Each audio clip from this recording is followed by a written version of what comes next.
Hello everyone, welcome back to my channel. Let's continue our journey into Python core. It's a part of data software engineering Epam learning course. In this module we have various practical tasks. Check our knowledge. In this tutorial I will explain all practical tasks. Let's get started. Firstly, take a look data types. We have numbers, only one practical task. Create a function with two parameters a and b. The function calculates the following expression. We are given the expression and returns a result of the expression rounded up second decimal place. Firstly, we should import, just create a function and pass two parameters a and b. We use built-in function round and put here 2 because it says the second decimal place. This is our expression. Let me make it more clear. Expression equals to this, and now we can put it here.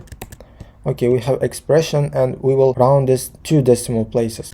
Let's move and return the result. We can print out and check answer. For this, type Python and task1.py, and here you can see the result, and it's rounded 2 decimal places.